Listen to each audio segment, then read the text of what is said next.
This is a powerful moment for us as a Jewish people. And I'm proud to say, as I travel and I return from Israel, the Jewish people, as Yedidia said, are uniting and coming together like never before. I want to talk about the situation in Israel, what we're doing, what you're doing, what you participate with, what you're able to stand up and be part of. But I want to give a little bit of a history. Because as I have been on TV and radio and I've been speaking, it is not fair to not understand the history of this little piece of land, not of the whole state of Israel. This little piece of land that they talk about, the Gaza envelope, which the people now in that area don't want to be referred to. It's a strip of land that goes from Egypt up to a community of Ashdod. It is just a strip of land. But you have to know that the history of that land doesn't start today or a year ago. This is a place in which there's a kibbutz, Bro Kayel. It was established in 1947 on land purchased by the Jewish National Fund, an organization that started in 1901 by dispersed Jews everywhere around the world, putting, yes, a coin in a little blue box, participating based upon a hope and a dream. And they purchased land that nothing was growing on. Purchased, acre by acre. It is made up of a place called Dorot that was established in 1941 on land repurchased by the Jewish National Fund from immigrants that came from Germany. Erez in 1949. Kfar Aza, which had a population of 800 10 days ago, was established in 1951 by Jews that came from Egypt and Morocco. Today, Kfar Aza no longer has a population of 800. Nachal Oz, a community established in 1951. Niram, 1943, from Jews from Argentina and France, South Africa. Beria, 1,200 people 10 days ago. Beria, 200 people less today, was established in 1943. Holit was a community that was established in 1978. A community in 1978 from a people that were taken out of Sinai. When Israel signed the Egyptian peace agreement, they removed communities from Sinai.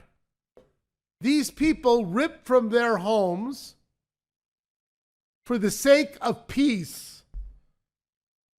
established their community in this little strip of land. Susa was another community established. Naveh is a community that was only established 17 years ago from a community that left the Gaza. The communities that were taken out of Gaza. So there wasn't one Jew in Gaza. They came and they settled on a piece of land, and you should know about why they settled on that piece of land. Because that piece of land, which was by the Egyptian border, was offered to the Palestinians. It was offered to Yasser Arafat as a bridge between that and Judea and Samaria, the West Bank. And the communities that were taken out from the Gaza Strip, from Gaza, demanded that piece of land because Arafat used it as a propaganda against Israel. He showed the Americans that nothing had ever grown on this piece of land in the history of mankind. This is what the Israelis are offering to us? A piece of land that nothing has ever grown on? So when they were taken out of Gaza, they demanded that piece of land. It is that piece of land in which, for the people who've been there, you could see the wonderful farms that were being cultivated. Pineapples, miniature pineapples that were being exported to Europe. A piece of land that nothing ever grew. They were growing 60% of the potatoes used by McDonald's in Israel. A piece of land that nothing ever grew. But it was the difference between loving the land and not loving the land. That is the communities in which you are hearing about today. And you have to know the history, and you have to know who they are.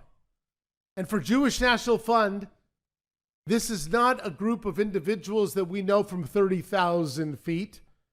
At Jewish National Fund, for the past 25 years, these are our family members, where we developed water resources for them, reusing water so that they could grow in the farms. We, the Jewish National Fund, you, sat with the community of Sderot. And 17 years ago, in that community of Sderot, it was Yom Chatzmut. Everywhere throughout Israel, children were outside parades. But in Sderot, not one child was outside because they had 15 seconds. 15 seconds, and no mother or father would let their children outside. And it was the Jewish National Fund that said this was not going to be acceptable. And we built the Sderot indoor playground, a fortified playground with a climbing wall, with an indoor soccer, with a place for mothers and fathers and grandparents to watch their children play, for teenagers. A fortified playground, but we refused to have them inside.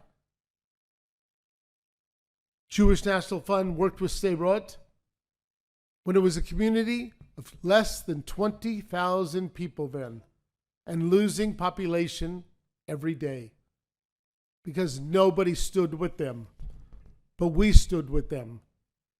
And in Sderot today, it's a community of almost 40,000 people that included not just the indoor playground, but we started building outdoor central parks. People said, but you have 15 seconds. So you had to make the parks with bomb shelters that are part of the entire playground infrastructure. They were painted and they were beautiful, but we knew that every place the child was crawling and playing in the swings, they were only moments away from a bomb shelter. But we also knew that if we did not create a place that was normal, whatever normal would be, nobody would move there. It was the Jewish National Fund that developed 400 housing sites there, and people told us nobody would move there, sold out. And another 500 sold out because we believed in the people of Sderot. It was the Jewish National Fund that, working with those small places in Shar HaNegev and in the Eshkol region, the places that had the small kibbutzim and moshavim, we worked with them to develop centers. A place that we called Groove Tech, which opened a year and a half ago, that I'm telling you, there's no place like it in Israel. There's no place like it in the world. It is a Jewish community center on steroids. But we had children there and families there because we wanted to build a place that was second to none, because they deserved to have a place second to none. It was the Jewish National Fund that helped develop those three communities. Angry people taking out of their homes, but we sat with them and we told them, we'll turn the page with you. And they turned the page with us. A medical center, because if you were going to move young families there, A mother was not going to go for prenatal care for 45 minutes, wait for 45 minutes. But the Jewish National Fund built a medical center there. Sadly, a medical center that was in overtime just 10 days ago. It was the Jewish National Fund that understood that also you needed to build therapy opportunities. And we built 3 what we called resilience centers, therapy centers. One with pet therapy, so it was an entire place with rabbits, snakes, dogs, cats. So children could come and have a control of an animal. These are children not with PTSD, because that would mean they would get rid of it. These are children that were traumatized because of rockets that came from a place that there wasn't one Jew with 15 seconds. It was when we dedicated the playground. And we talked about it. And we dedicated a playground in which all the community was there. And the children were there. And they made speeches. And not one speech was about the anti-speech of them. It was only about a speech of who they were, their dreams, their vision, what they wanted, what they knew the world could be, what they wanted to produce. And 10 days ago, I'm on my way to Israel. My phone on the plane starts buzzing. I'm told that there is a situation happening within the Gaza Strip. It was unfolding. There wasn't much information. But the minute I get any time like that, we have our group of people that we work with, Yedidia, the mayors, the leaders, and I'm immediately sending my WhatsApp telling them I'm thinking of them. One of them was to a dear friend of mine, Ophir Luxstein. He immediately sent me back the prayer hands that you do with the emojis. 30 minutes later, Ophir was killed with his son. Yesterday, Ophir was buried because he had to wait for the army to allow the burial. He was buried yesterday. They didn't know where his son was. They thought maybe he was a hostage. They found his son today, dead. Ophir would tell you, if he sat here 11 days ago,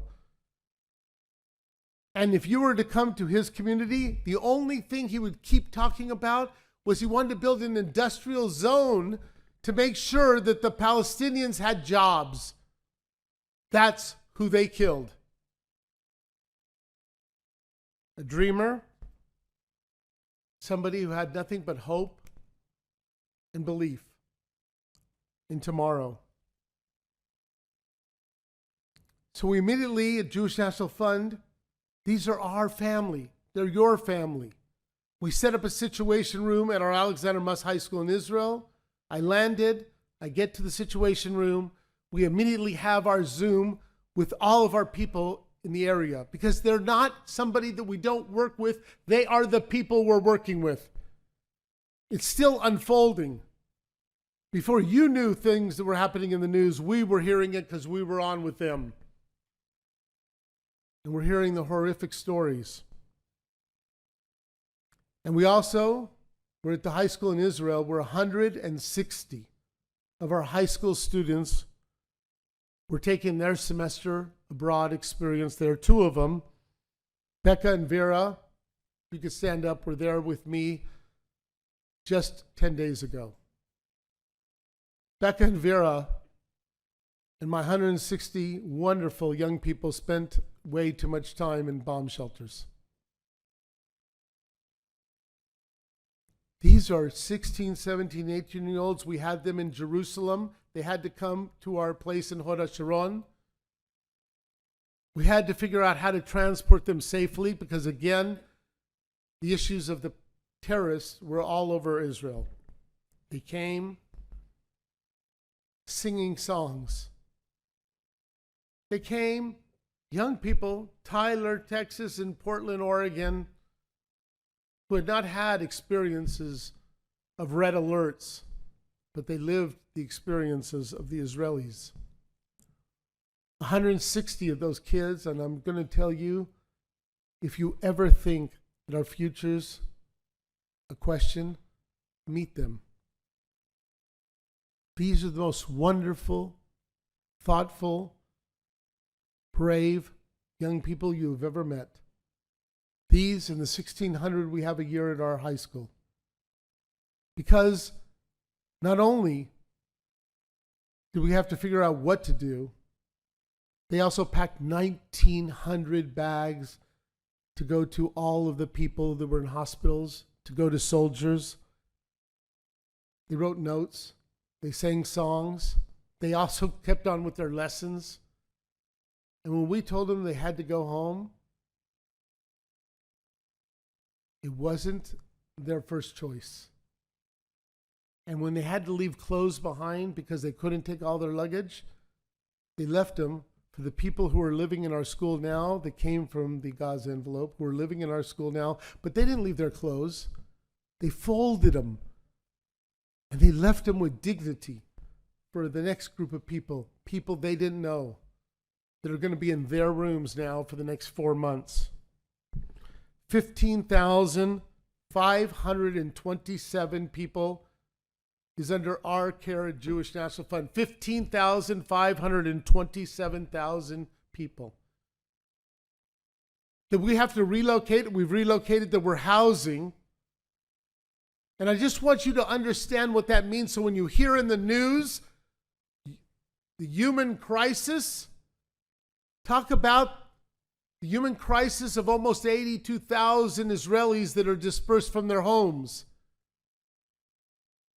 Think about where they're going, to a place, Ramat HaNegev. It's a community that we work with. Ramat HaNegev has a population of 14,000. Today, they're absorbing 2,700 people they didn't have 10 days ago. 2,700 people, 800 children who don't have a pediatrician, who don't have somebody to call when their child has whooping cough. Toilet paper, toothpaste, aspirin, Tylenol, cough medicine. The next time you go in your bathroom tonight and you look at all those things you just take for granted, not only do they not take them for granted, they don't have them. But we, Jewish National Fund, through our emergency campaign, has made it possible and giving dignity and giving them food. Because down in the Arava, which is the area below the Dead Sea, to Eilat, is 2,400 people. But we were able to move them immediately because we know the people in the Arava that are our family and their family. And I have to tell you how great the Israeli spirit is. Most of these people are welcome people in their homes, 7 or 8 people. And trust me, their homes aren't that big. Thinking that maybe it would be for 2 weeks, maybe 3 weeks. And yesterday, we had to inform them that the Army told us to plan for 4 months. Not one person, not one Israeli said anything except, let's get started. What do we have to do? It is us that are going to provide some of the schooling and the opportunities, the education, the entertainment, the meals, the medical services. But we're not just thinking about what's happening today. The Jewish National Fund is also talking about rebuilding together tomorrow. Because there's not one of those communities that I mentioned earlier, not one of those kibbutzim or moshavim that doesn't have damage. A car that was burned, bullet holes in their homes. Not one. You've seen the pictures of the destructions of the houses in Be'eria and Kfar Aza. That will take years.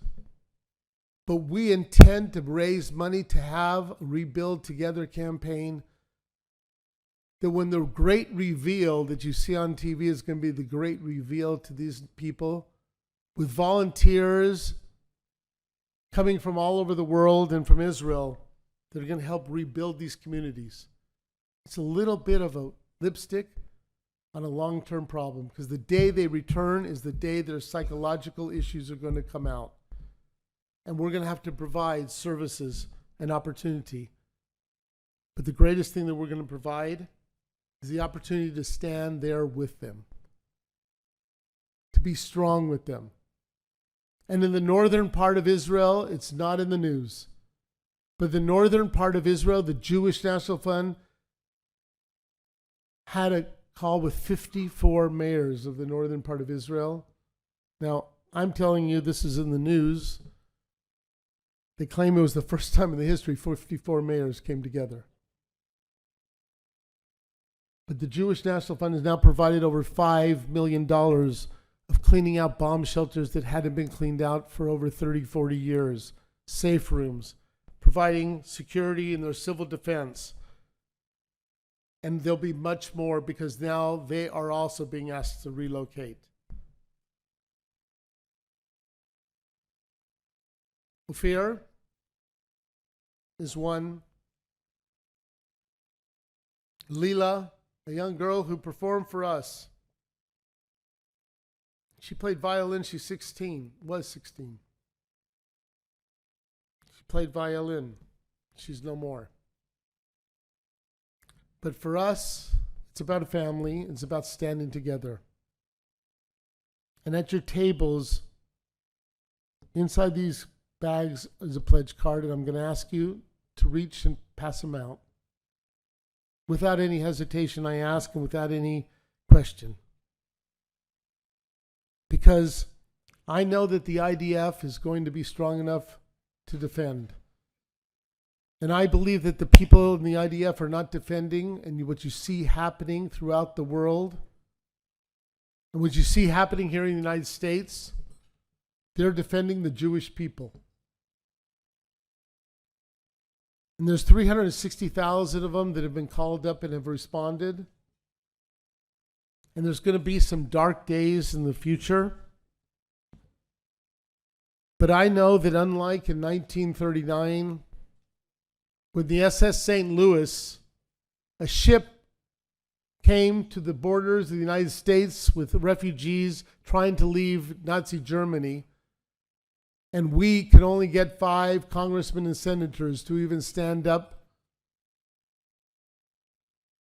that our impotence at that time is not something that we are going to have this time. That the power that we have in a pen, yes, to be able to give, because you'll replace it. But to be able to give and say that we were unified and we came together and that we acted. So I ask you to fill out those pledge cards. I ask you to be part of our campaign. I ask you to help us build back for tomorrow. I ask you to participate, to be part of standing next to your family.